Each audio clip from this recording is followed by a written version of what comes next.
बहु आपदा प्रभावितों के लिए सीएम सुक्खू का बड़ा ऐलान। बेघर परिवारों को 8.50 लाख की सहायता राशि, मकान बनाने के लिए जमीन देने का भी किया ऐलान।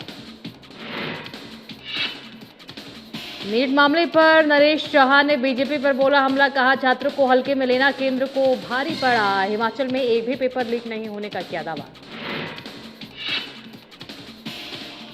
ज्वालामुखी पहुंचे स्वास्थ्य मंत्री धनीराम शांडिल, बोले स्वास्थ्य सेवाओं पर खर्च होंगे 3,300 करोड़, डॉक्टरों और मेडिकल स्टाफ की कमी भी होगी दूर।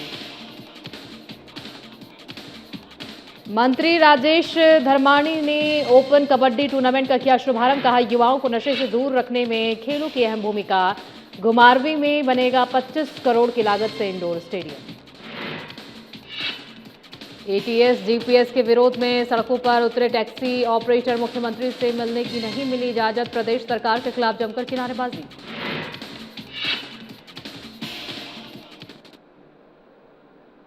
नमस्कार, मैं हूं आपके साथ सोनिया। बुलेटिन की शुरुआत करेंगे। मुख्यमंत्री सुखविंदर सिंह सुक्खू ने शाहपुर विधानसभा क्षेत्र के बोह में बादल फटने से प्रभावित क्षेत्रों का दौरा कर राहत और पुनर्वास कार्यों का जायजा लिया।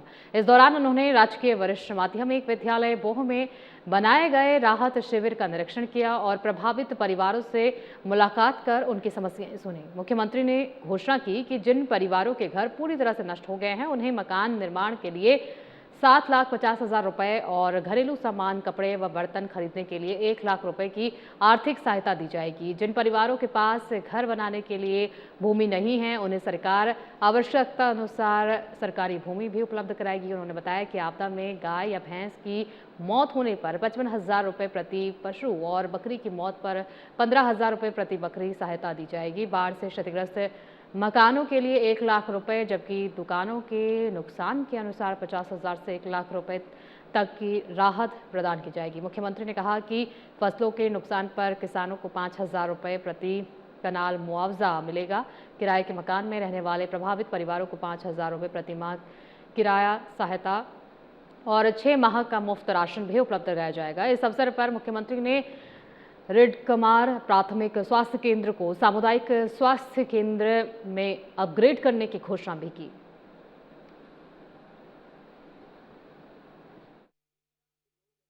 अगर आप किराए के मकान पर रहना चाहते हैं तो सरकार की तरफ से आपको 5,000 प्रति महीना के हिसाब से किराया मिलेगा जब तक आपके घर बन नहीं जाता। और इसके अलावा आपको 6 महीने का फ्री राशन भी मिलेगा। ये मैं आपको कहना चाहता हूँ। ये हमारी योजना है। पूरे देश में इस प्रकार की कोई सहायता किसी आपदा प्रभावित परिवारों को नहीं होती। पूरे देश का आकलन कर लेना। और जहाँ बीजेपी की सरकारें हैं वो भाषण भी बहुत होते हैं, रिले भी बहुत बढ़ती है, टीवी भी इनका खरीदा हुआ है। हम तो सिर्फ व्यक्तिगत तौर से आकर आपके बात कर सकते हैं। सब जगह व्यवस्था परिवर्तन हो रहा है, वो समय का इंतजार कीजिए। हिमाचल आत्मनिर्भर होगा। 2032 में हम हिंदुस्तान के सबसे समर्थशाली और अमीर राज्य बनेंगे। प्रति बीघा के साथ हमने एक घोषणा की है, 6,000 रुपया या 5,000 रुपया प्रति बीघा घोषणा हॉर्टिकल्चर के मैं देने की घोषणा करता हूँ। ये पैसा आपका है, ये आपदा परिवारों का जो पैसा है, हम लोग उसके संरक्षक है। हमें 5 साल आप लोग चुनकर भेजते हैं। जो आपकी संपदा है 75 लाख जो जनता की संपदा, जो आपकी संपदा है, उसके संरक्षक कोई है तो हम लोग हैं जो जिनको आप चुनकर भेजते हैं। मैं जानता हूँ आम परिवार को दर्द कितना होता है। जमीन हमारे पास भी बहुत है, जायदाद भी बहुत है, लेकिन इसका ये मतलब नहीं जब एक घर बनाते हैं उसमें हमारे दिन रात की मेहनत लगती है। हिमाचल प्रदेश की 75 लाख जनसंख्या के पास कितना बड़ा धनवान हो, कितना भी बड़ा व्यक्तित्व क्यों ना हो, उसके पास 2 या 3 ही घर होते हैं। एक घर गांव में होगा या एक कोई इसने फ्लैट शहर में ले लिया होगा, उसी में अपना। फिलहाल वक्त हो गया एक छोटे से ब्रेक का। ब्रेक के बाद फौरन लौटेंगे, बने रहिए हमारे साथ।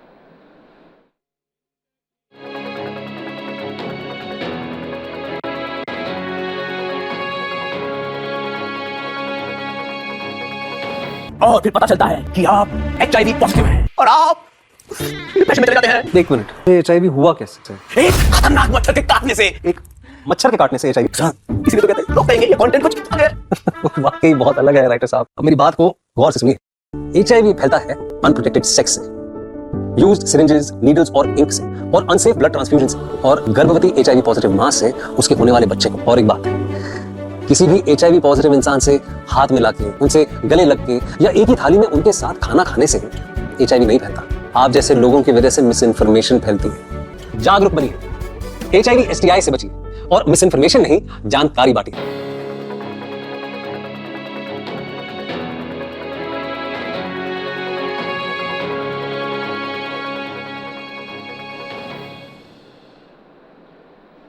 ब्रेक के बाद एक बार फिर स्वागत है। खबरों में आगे बढ़ें। नीट पेपर लीक मामले और केंद्रीय शिक्षा मंत्री के इस्तीफे को लेकर हिमाचल प्रदेश में सियासी बयानबाजी तेज हो गई है। मुख्यमंत्री सुखविंदर सिंह सुक्खू के प्रधान मीडिया सलाहकार नरेश चौहान ने इस पूरे घटनाक्रम पर केंद्र सरकार और बीजेपी को निशाने पर लिया। उन्होंने आरोप लगाया कि छात्रों के आंदोलन को समय रहते गंभीरता से नहीं लिया गया, जिसके चलते देश भर में आंदोलन फैल गया। नरेश चौहान ने नीट पेपर लीक मामले और केंद्रीय शिक्षा मंत्री के इस्तीफे पर प्रतिक्रिया देते हुए कहा कि नीट पेपर लीक से 30 बच्चों ने अपनी जान गंवाई। उन्होंने कहा कि केंद्र सरकार को पहले दिन ही अपनी जिम्मेदारी लेनी चाहिए थी और नैतिकता के आधार पर इस्तीफा लेना चाहिए था। नरेश चौहान ने कहा कि सोनम वांगचुक को हल्के में लेना भी केंद्र सरकार को भारी पड़ा। उन्होंने कहा कि वर्तमान हिमाचल सरकार के कार्यकाल में एक भी पेपर लीक नहीं हुआ है। उन्होंने दावा किया कि पूर्व सरकार के कार्यकाल में पेपर लीक हुए और पेपर भी बिके। साथ ही उन्होंने कहा कि वर्तमान सरकार ने पूर्व सरकार की तुलना में अधिक नौकरियां दी हैं।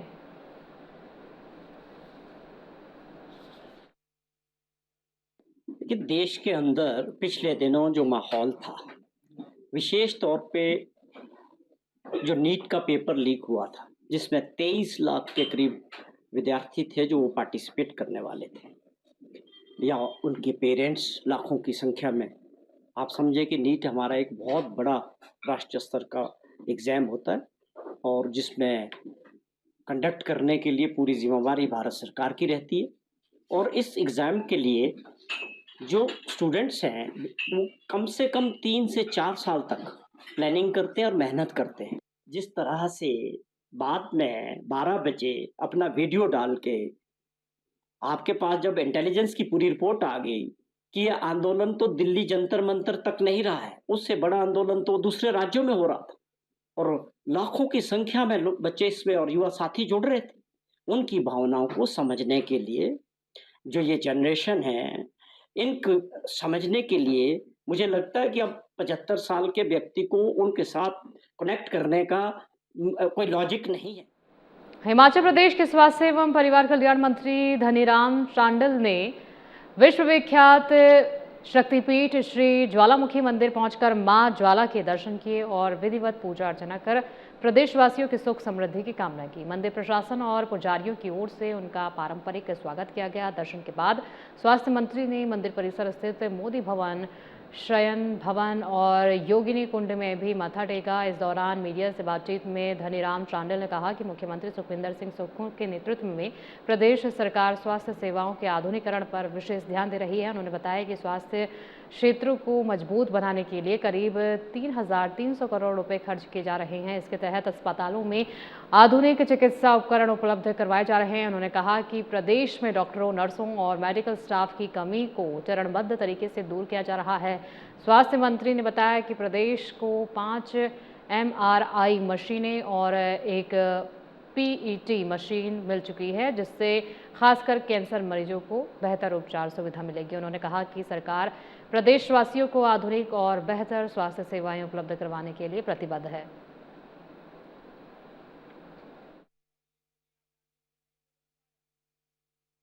हमारी सरकार माननीय सुखविंदर सिंह सुक्खू जो हमारे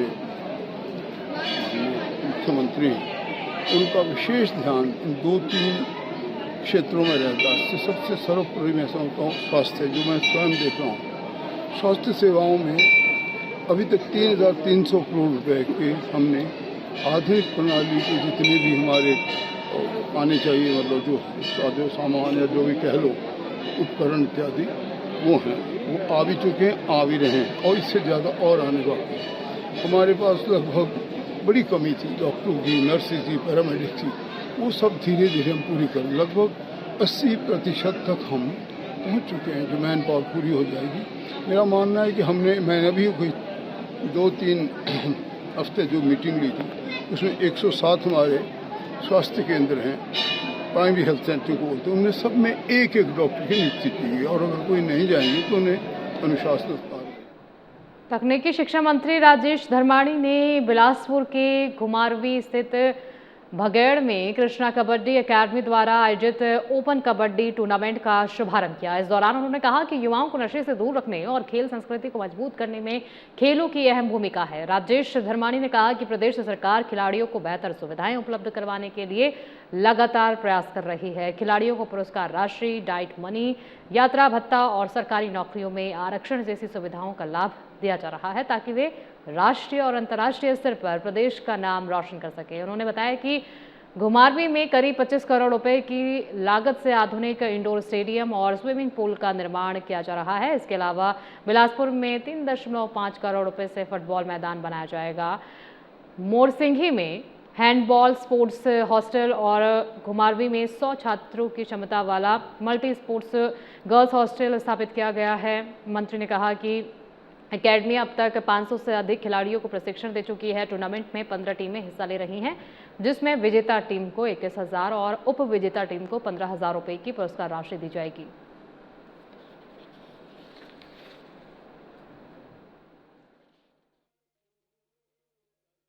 खेले हैं उसके लिए भी हम कदम उठाएंगे।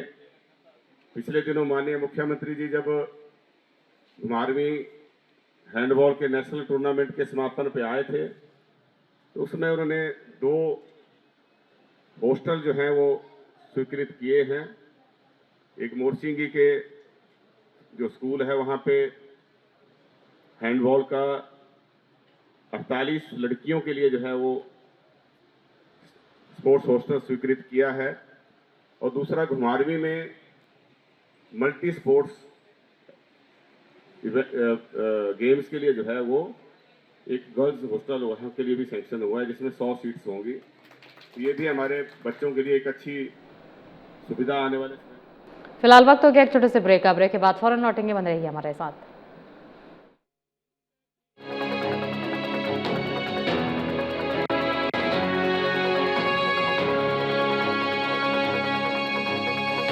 क्या हुआ?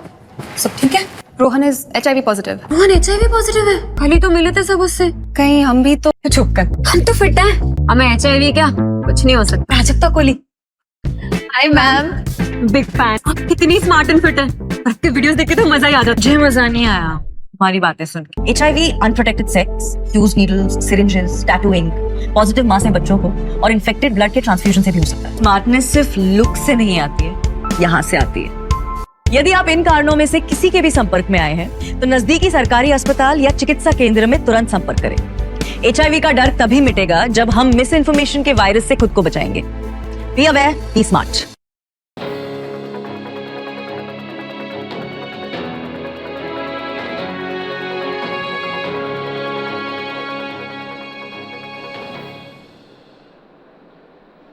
ब्रेक के बाद एक बार फिर स्वागत है। खबरों में आगे बढ़ेंगे। जिला मुख्यालय धर्मशाला में जिला कांगड़ा के टैक्सी ऑपरेटर ATS और GPS सिस्टम के विरोध में सड़कों पर उतर आए और प्रदेश सरकार के खिलाफ जमकर नारेबाजी की। प्रदर्शनकारियों ने मुख्यमंत्री सुखविंदर सिंह सुक्खू से मिलने की अनुमति मांगी, लेकिन सुरक्षा व्यवस्था के चलते उन्हें मुख्यमंत्री से मुलाकात नहीं करने दी गई। इस दौरान बीड़ बिलिंग टैक्सी यूनियन के अध्यक्ष देशराज ने कहा कि पिछले 6-7 महीनों से प्रदेश की टैक्सी यूनियनें लगातार ATS और GPS सिस्टम का विरोध कर रही हैं। उन्होंने आरोप लगाया कि प्रशासन की ओर से समस्या के समाधान का आश्वासन दिया गया था, लेकिन अभी तक कोई ठोस कार्रवाई नहीं हुई।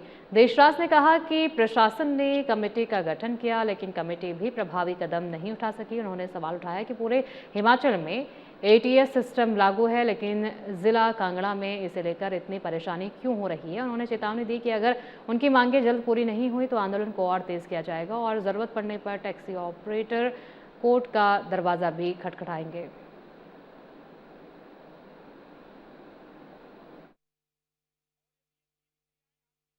मांगे तो वही है जो शुरू में थी, क्योंकि आपको पहले पता है कि हम पिछले 6-7 महीनों से कंटिन्यू जो है वो ATS के विरोध में रोड पे उतरे थे और धरना प्रदर्शन किया था, चक्का जाम किया था और हमें आश्वासन दिया गया था कि आपका जो है कुछ दिनों में आपका जो प्रॉब्लम है वो सॉल्व कर दी जाएगी, आपकी जो बातें हैं वो मांगे पूरी की जाएंगी।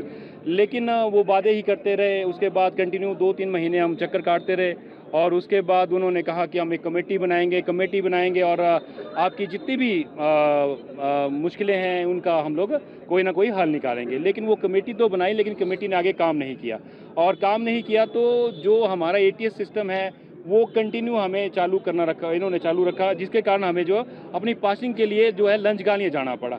अब आपको पता है कि मैं बीड़ बिलिंग का रहने वाला हूँ और मेरी टैक्सी यूनियन में जो है वो बड़ा बंगाल तक की गाड़ियाँ जो हैं वो एंटर हैं, और उनको वो कम से कम 220 किलोमीटर पड़ता है। बड़ा बंगाल बरोड की जो गाड़ियाँ हमारी बीड़ बिलिंग की टैक्सी यूनियन में रजिस्टर्ड हैं, उनको 220 किलोमीटर जो है ये लंच गाड़ियाँ पड़ता है एक साइड।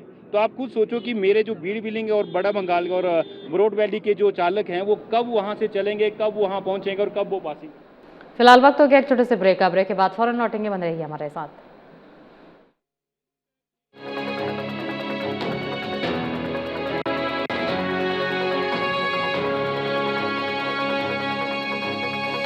और फिर पता चलता है कि आप HIV पॉजिटिव हैं और आप डिप्रेशन में चले जाते हैं। एक मिनट, HIV हुआ कैसे? एक खतरनाक मच्छर के काटने से। एक मच्छर के काटने से HIV? इसीलिए तो कहते हैं, लोग कहेंगे ये कंटेंट कुछ अलग है। वाकई बहुत अलग है राइटर साहब। अब मेरी बात को गौर से सुनिए।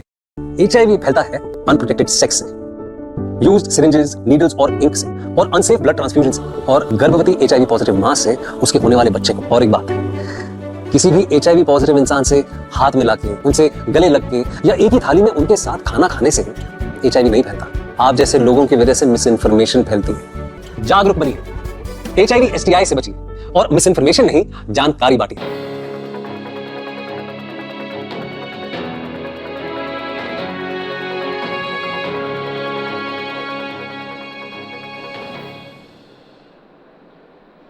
ब्रेक के बाद एक बार फिर स्वागत है। खबरों में आगे बढ़ेंगे। हिमाचल प्रदेश विज्ञान प्रौद्योगिकी एवं पर्यावरण परिषद हिमकॉस्ट की ओर से शिमला में आत्मनिर्भर यात्रा हिमाचल चैप्टर क्षेत्रीय आउटरीच सम्मेलन का आयोजन किया गया। ये कार्यक्रम भारत सरकार के विज्ञान एवं प्रौद्योगिकी मंत्रालय के अंतर्गत प्रौद्योगिकी विकास बोर्ड TDB के सहयोग से आयोजित हुआ। सम्मेलन का उद्देश्य प्रदेश में स्टार्टअप, नवाचार और तकनीकी उद्यमिता को बढ़ावा देना रहा। कार्यक्रम में सरकारी योजनाओं, प्रौद्योगिकी के व्यवसायीकरण और उद्योगों को मिलने वाली सहायता के बारे में जानकारी दी गई। पर्यावरण विज्ञान एवं प्रौद्योगिकी और जलवायु परिवर्तन विभाग के सचिव सुशील कुमार सिंगला ने कार्यक्रम का शुभारंभ किया। इस दौरान हिमकॉस्ट के सदस्य सचिव डॉक्टर पुष्पेंद्र राणा ने कहा कि आत्मनिर्भर यात्रा का मकसद स्टार्टअप, MSME और उद्योगों को राष्ट्रीय स्तर की तकनीकी योजनाओं से जोड़ना है। उन्होंने बताया कि इस पहल से उद्योगों और शिक्षण संस्थानों के बीच सहयोग बढ़ेगा और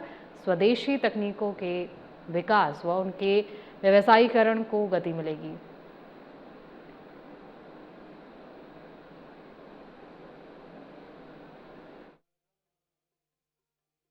ये एक गवर्नमेंट ऑफ इंडिया का इनिशिएटिव है। Technology development board government of India की एक एजेंसी है जो आज हिमाचल में आई है, और इनका मेन इनका जो ऑब्जेक्टिव है कि हिमाचल में जो भी इनोवेशन हो रहा है किसी भी सेक्टर में, उसको लैब से जो है वो मार्केट तक कैसे लिया जाए, या कोई भी आइडियाज़ यूनिवर्सिटी जनरेट कर रही है, इंस्टीट्यूट्स कर रहे हैं, या कोई प्राइवेट एंटरप्रेन्योर्स कर रहे हैं, उसको कैसे हम स्केल अप कर सकते हैं, उसके बारे में ये चर्चा आज यहाँ पे हो रही है जी। तो जैसे कि मैंने अपनी स्पीच में भी कहा ऊपर इस मीटिंग में कि हिमाचल की जो बायो में काफ़ी स्कोप है डिफरेंट सेक्टर में। हॉर्टिकल्चर और टूरिज़्म तो है ही है हिमाचल का, हाइड्रो इलेक्ट्रिक भी है। इसके अलावा जो है जैसे बाइक। बुलेटिन में फिलहाल के लिए इतना ही। आगे की तमाम खबरों के लिए बने रहिए हमारे साथ।